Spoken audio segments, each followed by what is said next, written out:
ایک یہ کسی بچی نے پوچھا کہ کیا ہم اپنے گھر کی کھڑکی سے پڑوسیوں کے گھر میں جھانک سکتے ہیں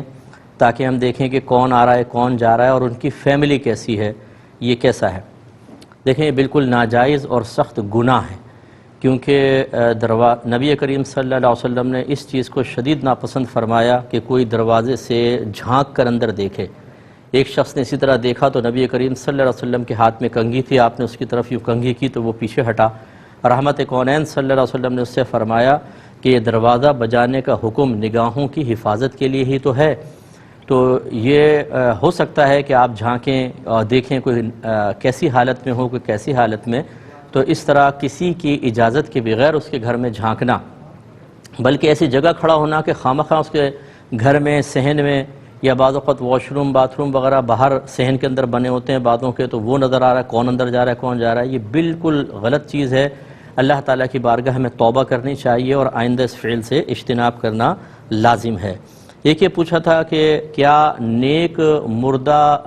کا دل بھی قبر میں شروع میں نہیں لگتا، پھر آہستہ آہستہ لگتا ہے؟ دیکھیں ایسا مسئلہ نہیں ہے،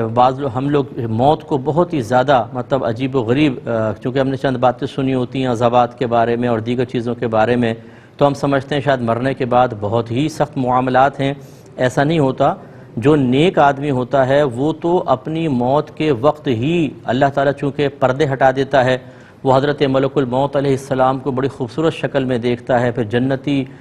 نعمتیں اس کے پاس لائی جاتی ہیں، ہزاروں فرشتوں کو اس کو پروٹوکول ملتا ہے، اس کی روح کو 7ویں آسمان حتیٰ کہ عرش الہی تک پہنچایا جاتا ہے، وہ سجدہ ریز ہوتی ہے، اور پھر اللہ تبارک و تعالیٰ اس کی روح کو قبر میں لوٹانے کا حکم ارشاد فرماتا ہے۔ پھر منکر نکیر کے سوالات کے جوابات میں ثابت قدمی، پھر اس کی قبر کو جنت کے باغوں میں سے ایک باغ بنا دیا جانا، تا حد نگاہ وسیع کر دیا جانا، اور پھر مختلف معاملات، بعض اوقات تو فرشتے اس سے کہیں گے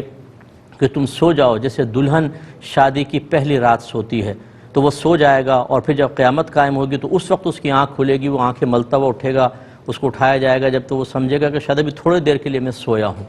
اسی طرح کوئی شخص ایسا ہوگا کہ جس کا عمل اس کے سامنے ظاہر ہوگا، ایک انسانی شکل میں بڑا خوبصورت ہوگا، تو وہ پوچھے گا کہ تو کون ہے؟ وہ کہتا ہے کہ تو مجھے نہیں پہچانتا، میں تیرا عمل ہوں، اب قیامت تک میں تیرے ساتھ رہوں گا۔ لہذا اچھی طرح یاد رکھیں کہ ایسا نہیں ہے کہ آپ کو قبر میں چھوڑ گئے اندھیری قبر میں اور چھوٹے سے اس میں آپ لیٹے ہوئے ہیں کہ یار اب کیا کریں، کچھ کرنے کو تو ہے ہی نہیں، اب یہاں پر نہ لیپ ٹاپ ہے، نہ گیمز ہیں، نہ کچھ ہیں، تھوڑی دیر سوچتے رہے آپ پھر بور ہو گئے۔ ایسا نہیں ہے بھائی جان، وہاں کی زندگی بہت ہی پیاری زندگی ہے، اور ایسی زندگی ہے کہ آپ کی روح بہت زیادہ آزاد ہو جائے گی، بلکہ اس دنیا کے اندر ہم مقید ہیں، آزادی تو اصل میں ملے گی آخرت میں، لیکن اسی شخص کے لیے کہ جو اس مختصر ترین زندگی کی قدر کرے، وہ اس میں نیک اعمال کرے۔ اگر فراڈ کرتے رہے، جھوٹ بولتے رہے، حرام کماتے رہے، نماز قضا کرتے رہے، ماں باپ کی نافرمانی کرتے رہے، تو یہ دنیا پھر اس کے لیے آزادی کی جگہ ہے۔ مرنے کے بعد ہو سکتا ہے کہ اللہ تعالیٰ اس کو ایسی پابندی میں رکھے کہ پھر یہ نہیں ہے کہ کچھ عرصے بعد گناہگار کا دل لگ جاتا ہے، دل لگنے کی تو بات ہی نہیں ہے، پھر جو عذابات ہوں گے